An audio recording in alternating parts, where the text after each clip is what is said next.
네, 안녕하세요. 서울시 여성가족재단 이제 아족팀에서 일하고 있는 이선영입니다. 그러니까 제가 이제 서울시의 가족정책, 그 일가족 양립 가족정책 중에서도 이제 일가족 양립 정책에 포커스를 맞춰서 이제 연구를 하고 이제 사업을 수행을 하는데요.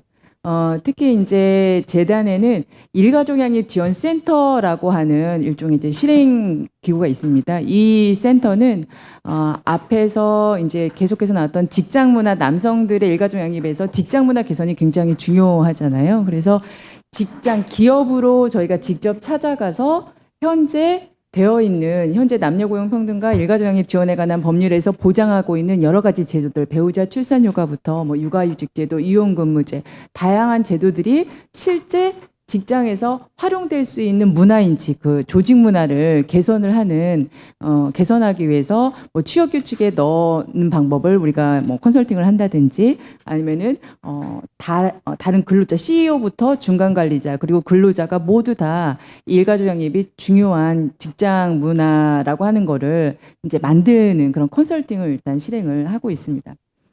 일단 오늘 그래서 이제 그런 경험들을 같이 나누면서 이런 남성의 육아휴직 참여를 어떻게 활성화할 수 있을지 이런 자리에 이제 초대는 굉장히 뜻깊게 생각을 하고요.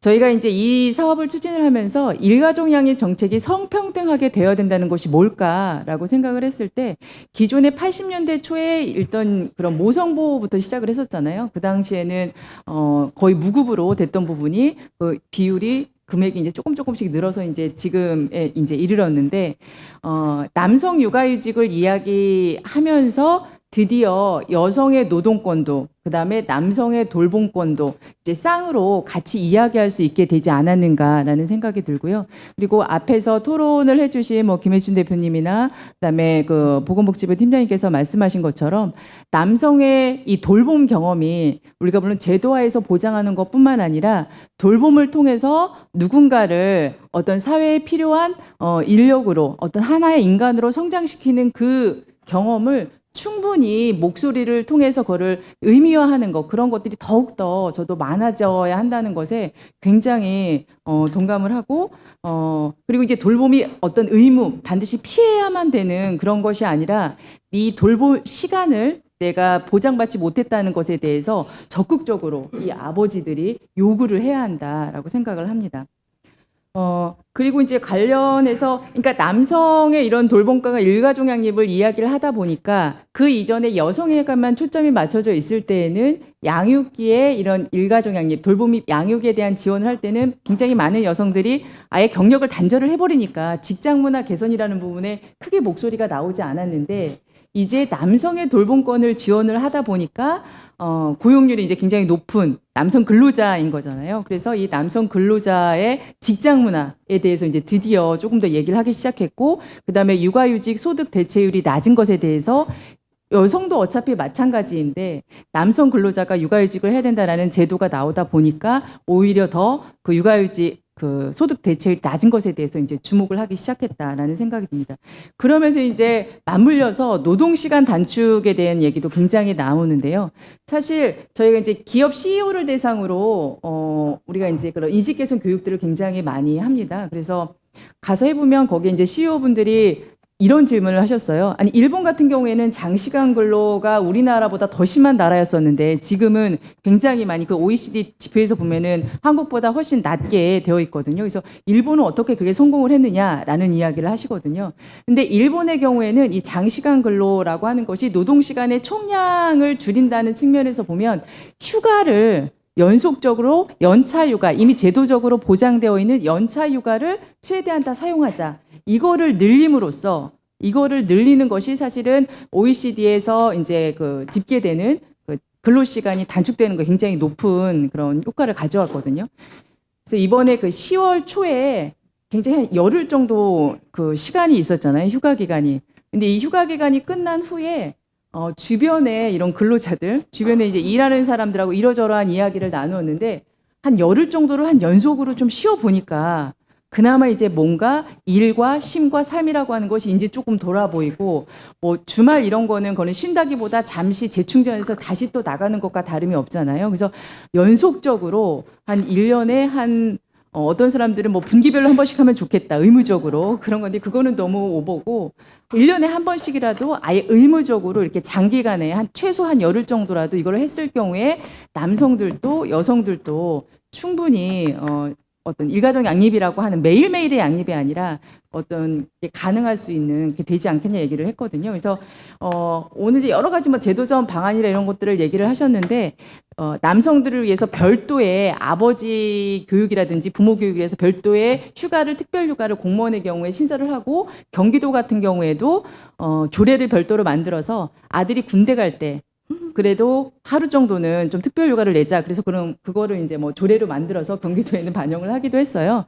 근데 이제 그런 것들을 뭐 계속 휴가를 만드는 것도 중요하지만 지금 제도화되어 있는 보장하고 있는 연차 휴가 사용률을 최소한 8, 90% 정도로 올리게 된다면 어쨌든 장시간 근로나 이런 부분도 이제 줄어들 수 있지 않을까 그런 생각이 들고, 그다음에 남성의 이제 돌봄권을 보장을 하기 위해서 앞에 배우자 출산 휴가가 지금 한 5일이고 그중에 3일이 유급인 거잖아요. 근데 사실은 돌봄이라고 하는 것이 뭐 우리가 양육 역량 강화를 해서 여러 가지 하는 방법을 알려주고 교육을 시키면 그렇게 늘어나기도 하지만 사실 애착 관계가 처음에 형성이 되어야 되거든요. 그래서 처음에 이 아버지로서도 처음에 내가 아버지가 됐을 때 자녀의 관계를 형성하는 그 시기가 매우 중요한데, 지금과 같은 5일에서 3일 유급을 한 이 시간은 저희가 이제 그 워킹데이 조사를 했을 때 실제 현장에서 얘기를 들어보면 아버지들은 그거는 병원에 가서 카드값 계산하고 오라는 그 시간에 불과하다. 그거 이외에는 그 다음에는 뭐 전부 다 산후조리에 들어가고 이렇게 하기 때문에 내가 있으면 오히려 더 힘들어한다. 그래서 필요하지 않다라고 말씀을 하시거든요.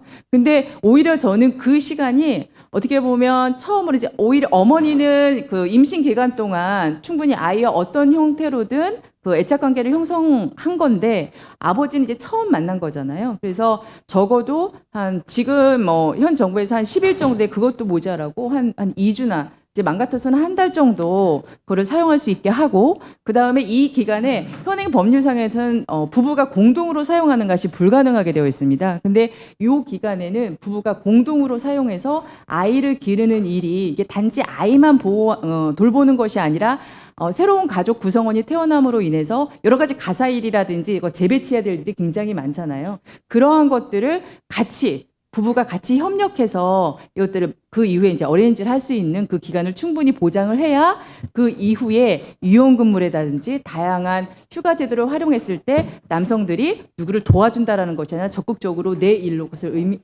수행할 수 있을 것이다라는 그런 생각이 좀 들었습니다. 그리고 아까 그 육아휴직과 관련해서 지금 이제 옆에 팀장님이 부인이 나보다 소득이 높아서 이제 육아휴직을 사용하셨다라고 하셨는데, 이게 보통 남성들이 육아휴직을 사용할 때 많은 경우 현장에서 부인이 돈 잘 많이 버나 봐 이런 식으로 많이들 얘기를 한다고 하세요. 근데 저희가 조사에서 이 육아휴직을 사용한 남성들의 배우자의 소득과 그다음에 고용 형태를 저희가 조사를 해봤을 때에는 소득보다는 절대적인 소득액 기준보다는 배우자의 고용 형태가 전일제일 경우 이거는 다른 말로 하면 고용이 굉장히 안정되어 있을 때, 배우자의 고용이 안정되어 있을 때 육아휴직을 사용한 비율이 훨씬 더 높게 나타났습니다. 물론 거기에 소득도 더 높다면은 더 이제 육아휴직을 사용할 확률이 높겠지만 그런 걸 일단 또 말씀을 드리고요. 제가 이제 그 토론문에 작성을 한 거는 앞에서 이제 우리가 굉장히 많이 보는 그 79페이지의 맞벌이 부부의 시간 사용 패턴이라든지 그다음에 성평등의 여러 가지 그 육아휴직 전체 육아휴직 비율에서 남성 육아휴직 계속 반복이 됐기 때문에 지나가도록 하겠습니다. 81페이지에 보면 이 우리나라의 남성 육아휴직에 대한 제도가 여러 가지를 제한되고 있지만 81페이지 표에 보시면 이게 OECD에서 그 육아휴직 남성이 사용할 수 있는 기간과 그다음에 소득 대체율을 곱해서 이제 비교를 한 표인데요. 너무 작아서 잘 보이진 않지만 거기에 한국이 1등입니다.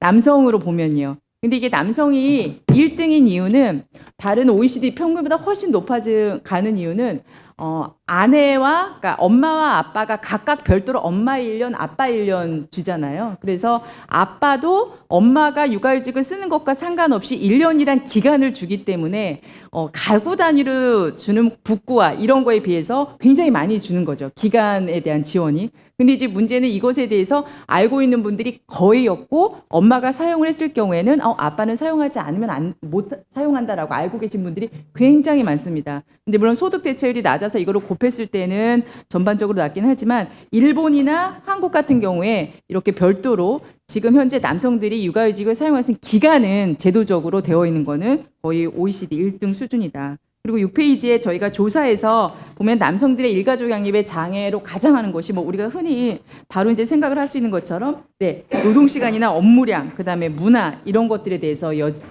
계속해서 장애 요인으로 이거를 제시를 했습니다.